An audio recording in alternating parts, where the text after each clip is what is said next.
Buenos días, les voy a hablar sobre los compartimientos del líquido corporal. Inicialmente tenemos la ingestión de agua, diaria de agua. El agua ingresa en el cuerpo a través de dos fuentes principales. Primero se ingiere en forma de líquidos o de agua en los alimentos, que supone alrededor de 2100 mililitros de líquidos corporales. Y segundo, se sintetizan en el cuerpo por la oxidación de los hidratos de carbono, en una cantidad de 200 mililitros al día.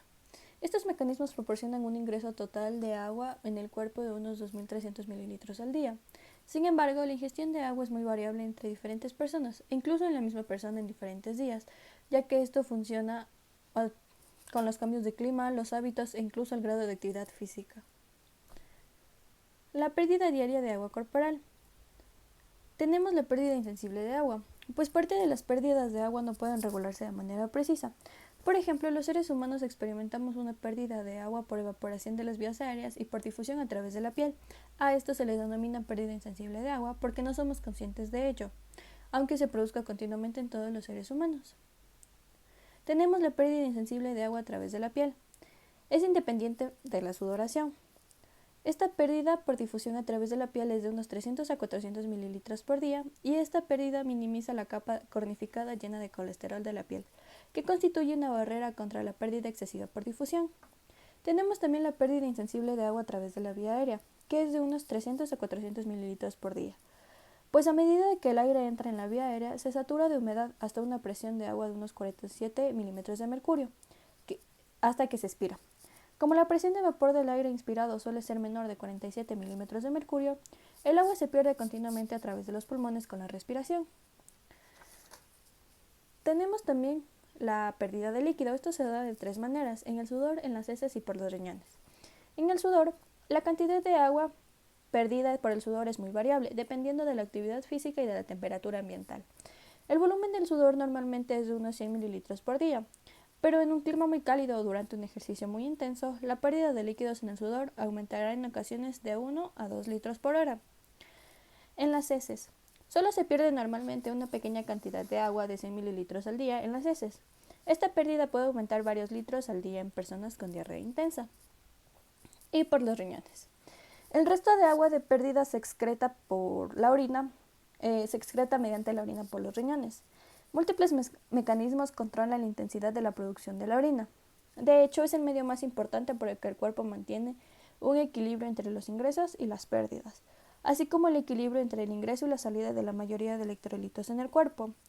Está controlando la intensidad con la que los riñones excretan estas sustancias.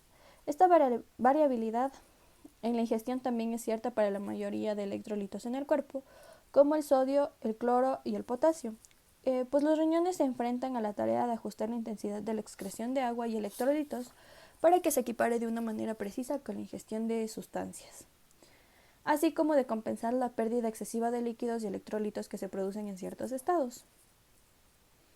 Los compartimientos del líquido corporal.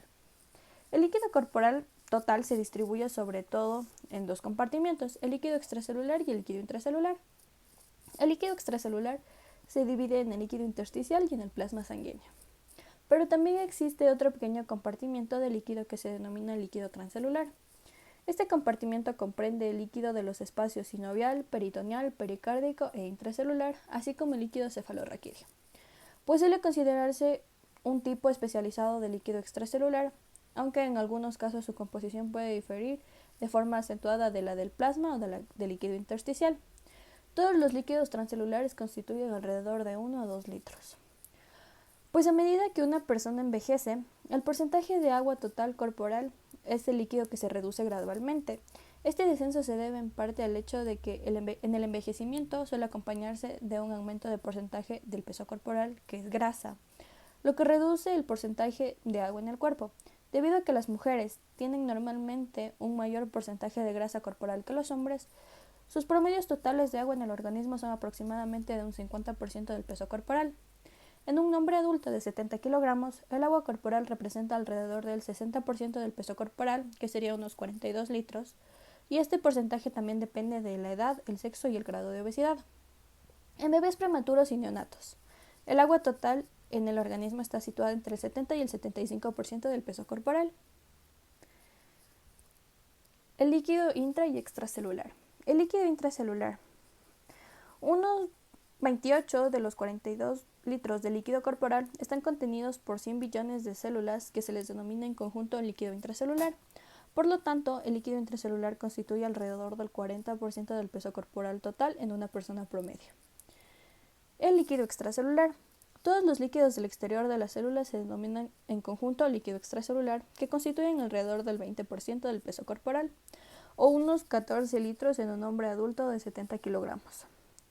Los dos compartimientos más grandes del líquido extracelular son el líquido intersticial, que supone hasta más de 3/4 partes, que serían 11 litros de líquido extracelular, y el plasma, que supone casi 1/4 parte del líquido extracelular o unos 3 litros. El plasma es la parte no celular de la sangre, intercambia sustancias continuamente con el líquido intersticial a través de unos poros de las membranas capilares. Estos poros son muy permeables a casi todos los solutos de líquido extracelular, excepto a las proteínas. Volumen sanguíneo. La sangre contiene el líquido extracelular, el líquido de plasma, y el líquido intracelular, que es el líquido de los eritrocitos.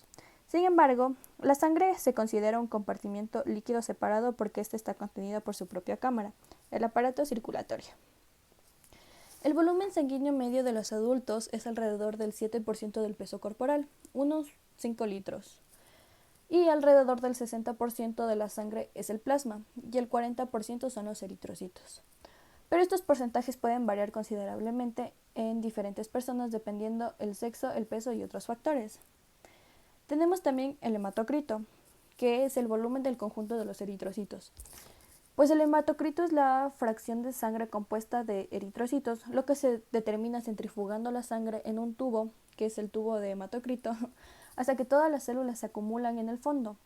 Dado que el centrifugado no compacta completamente los eritrocitos, alrededor de un 3 a 4% del plasma permanece atrapado entre las células, y el hematocrito verdadero es solo alrededor del 96% del hematocrito medido.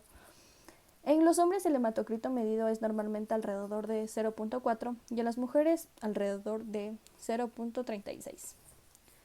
Muchas gracias.